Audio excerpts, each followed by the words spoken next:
ఇవాళ ఒక అవినీతి తిమింగళాలు, ఇప్పుడు మనం ఉన్నాం జనసేన వాళ్ళు నిజాయితీగా పులులు సింహాలను మనం చెప్పుకుంటాం. నిజాయితీలో మనం పులులమి సింహాలమే కాదనట్లా నేను, కానీ మనతో బరిలో పోటీలో ఉన్న అవతల అవినీతి తిమింగళాలు మనలాంటి పులుల్ని రోజుకు 10 సార్లు మింగుతాయి.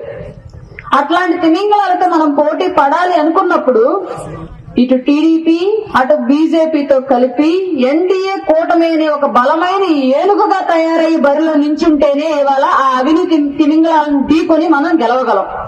ఆ అవసరం ఉంది కాబట్టి ఇవాళ పవన్ కళ్యాణ్ గారు ఆర్థిక బలాబలాలు, సామాజిక బలాబలాలు, స్థానిక బలాబలాలు అన్నింటినీ కూడా పరిగణనలోకి తీసుకుని కొందరికి కొన్ని సందర్భాలు టికెట్లు ఇవ్వలేకపోయారు.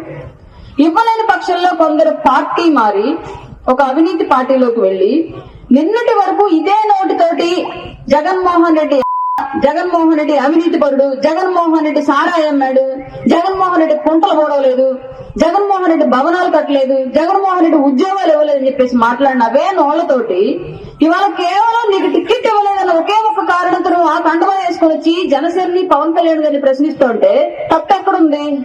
ఓవర్ నైట్ లో నువ్వు కండ వేసుకోగానే జగన్మోహన్ రెడ్డికి నీకు ఎందుకు దేవుళ్ళ కనిపిస్తున్నాడు? ఈ పరిస్థితులను ఎక్కడ మారావు? నువ్వు కండ వేసుకోగానే జగన్మోహన్ రెడ్డి ఉద్యోగాలు ఇచ్చాడా? నువ్వు కండ వేసుకోగల రోడ్లలో కుంటలు కూడాయా? నువ్వు కండ వేసుకోగల మద్యం నిషేధం జరిగిందా? నువ్వు కండ వేసుకోగల రాష్ట్రాల అరాచకాలు ఆగాయా? మరి ఏ విధంగా జగన్మోహన్ రెడ్డి మీ అందరికి మంచోళ్ళ కనిపించాడు? పవన్ కళ్యాణ్ గారు చేసిన తప్పేంటి? రాష్ట్రం కోసం నిలబడాలి అనుకున్నప్పుడు ఆయన త్యాగం చేశాడు. అట్లాంటప్పుడు మనం త్యాగం చేయలేమా?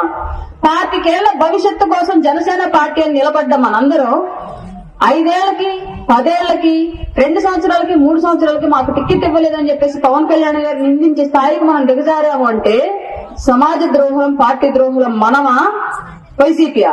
జనసేన పార్టీలో ఉన్నటువంటి కోర్టులే ఇవన్నీ చేసి ఇప్పటి వరకు ఇట్లాంటి పరిస్థితిని క్రియేట్ చేసింది. అలాగే కులాలను కలిపే రాజకీయం, కులాల కోసం మాత్రం రాజకీయం కాదు అని చెప్పేసి పవన్ కళ్యాణ్ గారు ఫస్ట్ నుంచి చెప్తూ ఉంటే మా బీసీలకు ఇవ్వలేదు, మా ఎస్సీలకు ఇవ్వలేదు, మా కాపులకు ఇవ్వలేదు, మా చౌదరులకు ఇవ్వలేదు, మా రెడ్లకు ఇవ్వలేదు, మా మైనార్టీలకు ఇవ్వలేదు. ఇదేంటి? జనసేన పార్టీలో ఈ రాజకీయం ఎక్కడుంది? పలానా కులం కోసం నేను పార్టీ పెట్టానని చెప్పేసి పవన్ కళ్యాణ్ గారు ఎప్పుడు చెప్పారు? మనలో ఎప్పుడన్నా చెప్పారు ఎవరికైనా సరే? జాతి కోసం అన్ని కులాలను ఐక్యంగా ముందుకు తీసుకెళ్లే నాయకత్వాన్ని ఎంకరేజ్ చేయడానికి 25 ఏళ్ల నా ప్రయాణంలో మీకు డబ్బులు ఇవ్వలేకపోవచ్చు, పదవులు ఇవ్వలేకపోవచ్చు, కానీ పేరిస్తా సొసైటీలు అని చెప్పాడు.